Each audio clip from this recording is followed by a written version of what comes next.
Hey yo, LAZ man, shout out to Cameron for showing love on Instagram, sharing one of my reels to his almost 3 million followers, you heard? Shot my reel up another 150,000 views. But yeah, man, respect to the bro for that. But yeah, if you ain't following me on Instagram, make sure you follow me at Real Saint Laz because I be dropping some heat on Instagram, for real, for real. You heard? I'm kind of going viral. Don't be on the wrong side of history is basically what I'm trying to tell you. But yo, shout out to the bro Gunny Walker. Shout out to the whole Bronx. If you're from the Bronx, I need you to leave an extra comment. Let me know what hood you reppin', what projects, what block, what Ave, what street. Shout it out in them comments, you heard? We talking serious business today. We talking about that big case that's going on, that's all over the news, where the ex-Marine Daniel Penny put a mentally ill homeless person in a deadly chokehold and held him for 15 minutes until he was lifeless. You heard? So I want y'all honest opinions on this situation. You feel me? Make sure y'all leave a comment. Comment gang, go to work. And let's have a real discussion about some real things. Daniel Penny, do you think he was racist or mentally ill himself? Well, racism is a form of mental illness, and I think he had that. I think he had that American hero syndrome. That da da da. That shit. He had a moment where he went da da da. It's like I'm gonna help, and that's what he thought he could help. You're not helping, motherfucker. Helping with a reach in your pocket before the shit got so hot, and just give him fucking $1.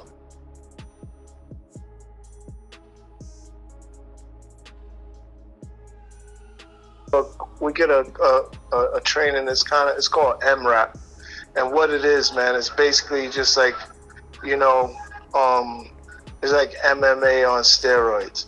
It's like every interaction, you know, you causing some kind of damage because you know, in the battlefield, we not slap boxing.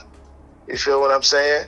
But the more I look into this, what's really scary about it is because, like, we get a card, you know, you carry this card around you, and it explains to you, and, you know, maybe the law enforcement officials that you might come in contact if you ever got to kind of employ this work, is that you do understand deadly force, and your force is not to exceed the threat, right? And when I didn't watch the video, I'm not gonna watch the video because, you know, the more that I think about it and the more that I look into this thing, you know, not only I don't he's not even the only one that really should be, you know, liable, man. I think that entire train car, and, you know, they trying to paint this young man out, Neely, out to be a crazed person, but at the end of the day, you know, we had talked once before. America eats its young, man. I work with young people like this all the time that are just damaged, like beyond repair. And we do the best we can. And, you know, sometimes they fall through the cracks. And even if they fall through the cracks, they could be like the rose, man, that grows from the concrete sometimes. But it takes a lot of nurturing.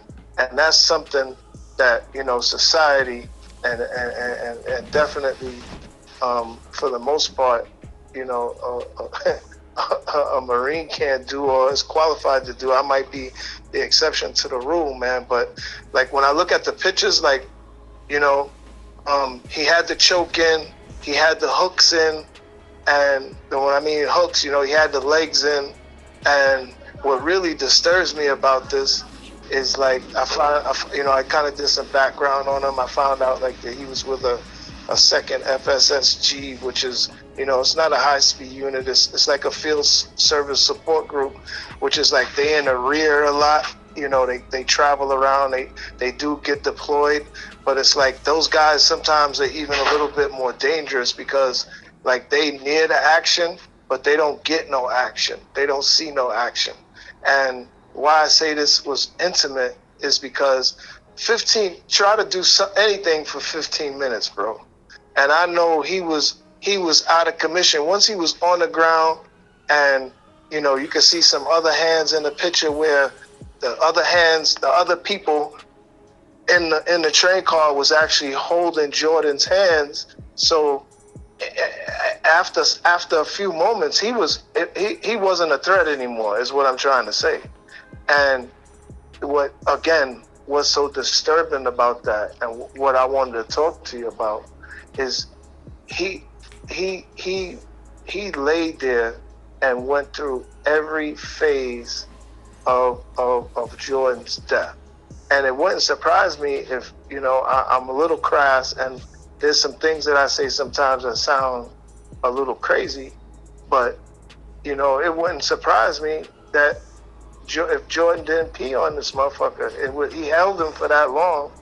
Like, so once death set in, like really set in, what fantasy was this motherfucker fulfilling by holding on to him that long? And it goes back to what I said to you, the very first interview we did, man. It's easy to kill something that don't look like you, bro. And we got to take and it goes deeper than that when we do what we do to ourselves in our own community. Because the only reason somebody would feel free to do something to you is if they knew they not gonna face any repercussions. And the fact that a motherfucker was pull his phone out and record that, as opposed to dealing with the situation, or even after you realize that this young man is not a threat anymore, you're not getting this man off of this person. That is the sickness. That's the sickening part of that. That shit that happened down south with the guy that shot the shoplifter, that was kind of, it was definitely overkill, you know what I'm saying? But that was more like a heat of the moment. It was like a heat of the moment, a passionate kind of thing. This right here, he was thinking about that shit, bro, for a long time. And it seemed like he was just laying for an opportunity to do that. And I'm sure he's not the only one, because, like I said, I ride the subways, and I know that society is pissed off. But it goes back to what we talked about in some of those previous interviews, man. When we overseas, bro, and you looking at America, you would think that the black man and woman is destroying this place, man. You would think the poor people of America is destroying this place. So why you over there doing this dirt, all that shit they like to thank you for your service for, while you over there doing that shit, you hoping and praying when you get home that you could do that. You could be of some type of service to that, because you take an oath to defend the Constitution against all enemies, foreign and domestic. And whatever triggered him, whatever happened in that train car, it triggered both of them got triggered. Jordan was triggered because, here I am, I'm here asking y'all for help, and everybody got that dead look on their face. You acting like you don't hear me. He was probably hungry, tired, stink, like feeling just having a really fucked up day. And here this dude come. And he's like, it's something snapped. It's like that.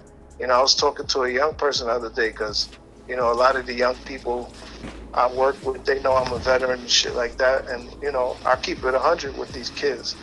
And I was telling a story to some of the older ones, and I was like, listen, it probably felt like that scene in Godfather when just before Michael killed that dude. And it was like it felt and sounded like the train was coming through his head. And he had a moment of madness, and by the time he snapped back to, this dude ain't breathing, he ain't moving, and now he can't let go. He's fucked up. He can't let go. And I'm not making no excuses. No excuses. Let me tell you how demented this world is. So I still have are still in contact with people that I serve with. And you know, there's a lot of memes going around. And there was a I don't know it verbatim, but there's a quote that that Marines like to kick around, and it kind of talks about how we're responsible we are responsible for setting up that meeting between God and our enemies. That's what we do. And it is when you think about how morbid that is, it is almost disgusting to a point. But when I sit and I think about it, it is comical, man. Death is comical sometimes, because here's a little kid. I'm talking about Jordan. Here's a young man who if you know even half of his story, I'm crushed, because I feel like the system. It's easy to say the system let them down, man, but I think the community, our community, black people, we failed this kid on a lot of different levels. It probably started earlier than him. It started with his mom's and the toxic relationship she was in, and you know, whatever got her to the point where she got murdered. That was a fucked up situation, and he got to a point, and here's this fucking Marine now. Here's this Marine, and he made that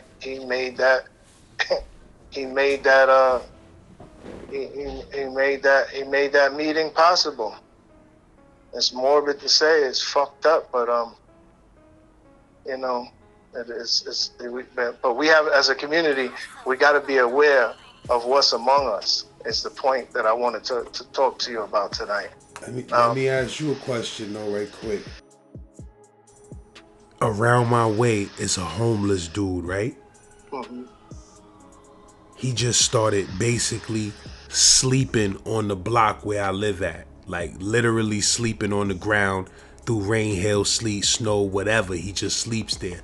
Obviously, he's mentally ill. This dude be taking straight shits all over the block, like where people park their cars at. Like, you gotta be careful, because you might just step in a big giant glob of his shit, right? And when I tell you, bro, this dude, anything he eats, he just throws whatever on the floor, the cups, the cartons, the paper, the foil. Where if you go over there, the whole ground is covered with nothing but litter and dirt and shit and glass, where it's hard to believe he ain't the one breaking in cars late at night when niggas get their cars broke in. You feel what I'm saying? But bro, the grass is right there. He don't never shit in the grass. He shits right there on the sidewalk. Now, the reason why I'm painting this picture is because when I walk past that dude, he pisses me off. And I say, this fucking dirty motherfucker right here. You feel me? I gotta duck and dodge his big giant shits. And I have to check myself and say, damn, but this dude is mentally ill. He's homeless. You feel what I'm saying? He don't got nowhere to go. Like, what? How can I be mad at the dude, really? Like, and sometimes I'll be wanting the shit be so filthy over there, right? Niggas in my building is paying $2,800 a month rent, $3,000 a month rent in my building. And this nigga right across the street taking big human shits on the sidewalk. And everybody hates that motherfucker. I'm keeping it real. He's a human being, but everybody hates this motherfucker because he's just shitting all over the neighborhood, and just I be seeing the Humane Society come out there and try to talk to him, and he just never leaves, bro. He been here for like 2 years. So what should be done about that? What do you think should be done about that? And would you be pissed off about this mentally ill homeless dude shitting all over the place, or would you stay focused? I I mean, I would stay focused because being pissed off is not gonna help me. It's not gonna help anybody else, right? Now hold on though, it ain't It's funny, hard but not I to. remember you telling me that garbage is one of your triggers. Yeah, yeah, yeah, yeah. So that's why when you said it, I was like, oh my god, right? Like, I flashed. I got, you know what I'm saying? So I can only imagine. But yeah. But being upset is because like the first, like, it's like you play chess, right? So my first three answers, I couldn't even really tell you what I wanted to. You know what I'm saying? So I'd have to lean towards like the civilized way to handle it. And like you said, the city's already been out there and what have you. But I mean, at this point, I would just put a lot of pressure on the city and like even NGOs, like non-governmental organizations, like literally call up an organization and be like, listen, the same thing you just told me. I got a situation going over here. Like he's gonna get hurt. I'm worried about him. Do this. Even if you can say he staggers in the street or some shit like that. And in a perfect world, I'm gonna be honest with me. The way I look at shit now, in a perfect world, if I had the things that I really, really would need, I would probably approach him and be like, listen, man, listen, I got a place you can stay. I don't want to see you out here no more. With some people out, I got it for you. And just put him up, man, until he got his shit together. Don't be careless with the motherfucker, like leave things out and around where he could hurt me or, I ain't trying to have. Now check it. Now this is some other shit, bro. The other day, I was looking out the window and I saw the dude pacing up and down the block talking to himself, right? And somebody drove past on a bike and he ran up to them as if he was gonna clothesline them off the bike, but then he didn't do it. Right. Yeah, it's just a matter of time, man. Exactly, bro. It's a matter of time for either somebody does something to him or he does something to somebody. But they are doing nothing about it, bro. He's just sitting there for day in and day. I'm talking about it could be 100 degrees outside. That nigga got on a coat, sleeping on the. I said, I have like three or four answers I couldn't give you. See, but that's the thing. That's the thing with this story with the ex-Marine and Jordan Neely, the ex-Marine and Jordan Neely, like. Some people, these homeless people smell so bad and they say such lewd, foul stuff sometimes. People just be snapping and like we ain't justifying nothing. But niggas be snapping on homeless, mentally ill people like they got a 40% higher chance of being killed. Yeah. Nah, I get it 100%. One of the things, honestly, like I either just snatched the nigga up one night. You know what I'm saying? You could put some MVC shit on. You could put a mop suit on, so you know what I'm saying. He don't infect you or nothing like that. It's a kidnapping charge if you move a person 15 feet. I'm saying I get all that shit, but grab this motherfucker up and take him down. You take him down to the the homeless shelter. What's the name of that famous hospital, man, where they used to take the crazy people back in the day? You talking about downtown Bellevue? They got the homeless joint. Now not everybody wants to go to the shelter system because the shit is wild in there, bro. The shit's like jail. Yeah, it's crazy. Niggas be scared. Motherfuckers be getting hurt. I got a dude on the channel, somebody threw hot boiling water on his face while he was sleeping in the shelter. Like, them shits be wild. Yeah. And then if you mentally ill, you might get killed in there. Yeah. You understand? So it is a hard situation, bro. It's a hard situation with these mentally ill people and these homeless people. They out there and you're gonna encounter them and you gotta know how. De-escalation, bro, is the key. I get recertified every 2 years, man, and it's called mental health first aid. And you just basically you got to give that person the space to have that moment and let them know that they safe, welcome, and known. But that's you got to have the conversation. You gotta, you know what I'm saying? Like, you know, I deal with young people. So when young people come in the program and they nutting up, it's one or two things, bro. They tired, they hungry, or they dirty. Their gear's fucked up. They need to change their socks. They need new underwear. Like if your needs are met, then you don't have no problem. Listen, when this dude started nutting up and he started going off about not eating, what's $5?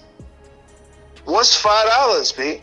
If he's in there and he's like, I'm fucking hungry. What you mean? Like, in where? Talking about on the train? When Jordan was there, what would have shut that young man up? $5 would have shut him up, bro. But it was one of those. It was that day. It was. You know, certain things that are supposed to happen, man. The Wu that I listen. It's one Wu album, man. One song. That's appropriate for this, man. It's one when Papa Wu was talking, and he like, you know, if a man could turn himself inside out and see the shit that goes on inside, he will fall out and die. So that means every foul thought you have, every time you walk by somebody and be like, man, I'll splash you, bro. I feel like fucking blowing your head off. And so you already have the thought, you're already seeing it. So think about the foul shit that you thought about doing that you never did. And you actually turning yourself inside out and seeing all the foul shit. That shit was short circuit you. That's why I think that's why, you know, that other talk we had, man, I think that's what dudes be, they run out of the rope, man. They rather that the pain is so great, man, they just off themselves, man.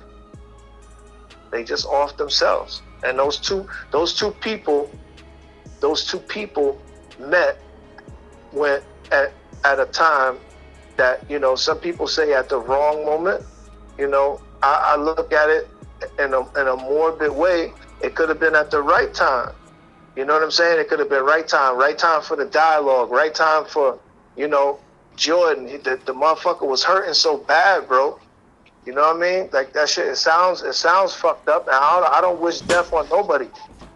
But the actual fact is, what else was gonna happen to him?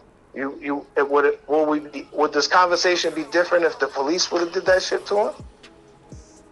You know what I'm saying? Like, and then these people fucking piss me off because now everybody's out here. You know, you get people out here that's protesting. What the fuck are we protesting for? Honestly, like, what are we doing that for? What are you jumping on the tracks for? What are you stopping? What's that for? Like, it was a terrible thing, Laz. I'm not trying to dismiss it in any way, shape, or form. It was a horrible thing. But there's a lot of other things that we could work on. You know what I'm saying? We try to get these young people before they get to that stage. Before either they get to the stage for either side. Either because I really I don't encourage a young person to go into the military right now. I wouldn't encourage that. What you gonna do that for? Daniel Penny, do you think he was racist or mentally ill himself? Well, racism is a form of mental illness, and I think he had that. I think he had that American hero syndrome. That shit. He had a moment where he went da-da-da. It's like, I'm gonna help, and that's what he thought he could help. You're not helping, motherfucker. Helping with a reach in your pocket before the shit got so hot, and just give him fucking $1. Give him, like, I carry in my bag, I carry extra food and shit, cause I ain't giving nobody bread, cause the drug shit is real. That's what I was gonna say. People be ignoring them because they just don't believe that they're really hungry. Right. And I seen, you know what I'm saying? I seen people in the past that I've given money to, and I'll be on the train and I might get off a stop, and they at the end of the train smoking. So I'll be like, okay, I make a mental note. I ain't giving you no motherfucking money. Yeah, there's sometimes I done seen homeless motherfuckers tell niggas, I don't want your motherfucking food. I don't know where your hands been. Yeah, well then don't take it then. You ain't really hungry. Because if it ain't like I'm giving you something that I wouldn't eat myself. I just made sure that I have enough, because I know I was gonna see your fucking ass today. So here, take this, get some fruit, take these couple protein bars. Take this Go-Gurt, take a couple waters. I'm dead ass. I take a backpack. I don't eat all that shit all day. But I know I'm gonna see somebody that's out there that's fucked up. That little 5 or 10 minutes, that interaction could change your life.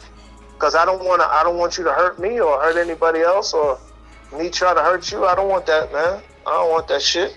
But these motherfuckers, like I said, it's last, and trust me, bro, it's easy to kill something that don't look like you, man.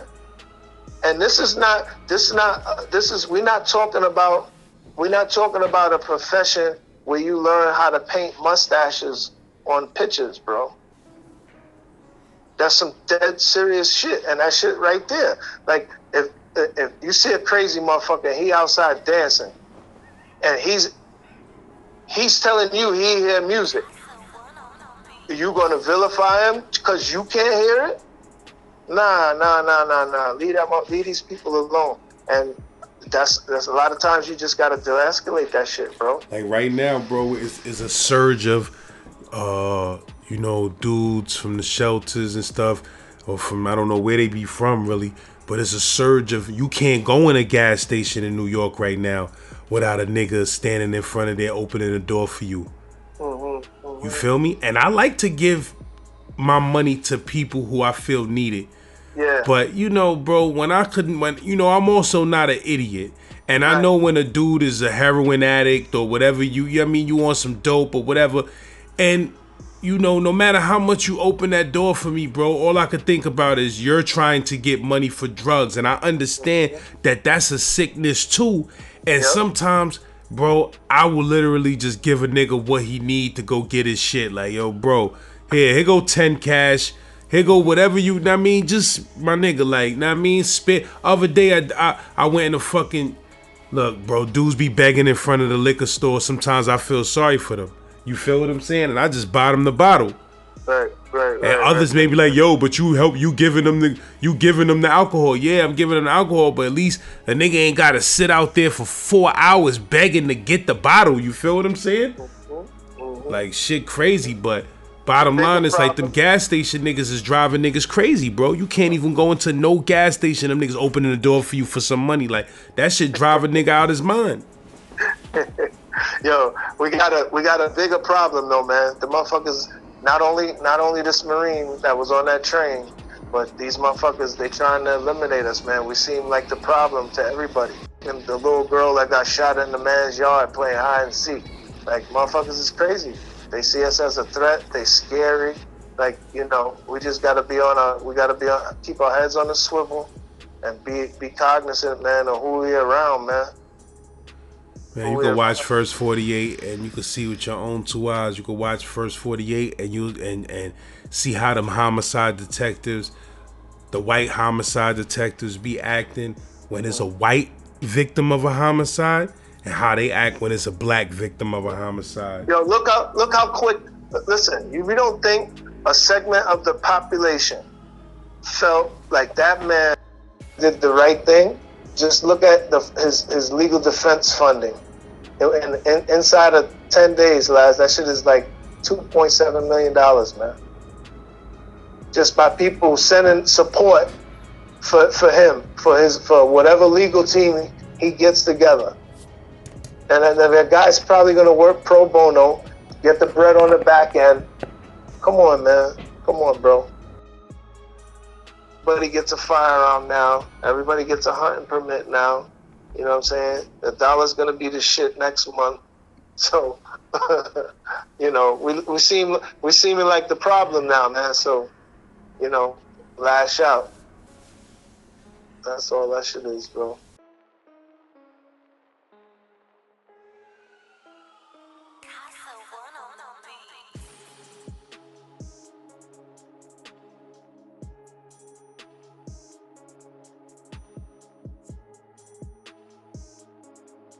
Hey yo, Brownsville, Brooklyn in the building. You already snowmobile. Know what I mean? Check that new video, BK Panamami featuring the guard LAZ. You heard it's called Don't Ask, and it's fire.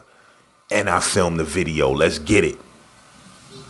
Hey yo, make sure y'all check the first 2 episodes of my life story, Kids with Guns, on the channel now. You heard I'm working on the 3rd episode, but 2 episodes is out. So if you ain't see those, you slipping, slacking, and lacking. And that's a fact. Get at me. Zelo.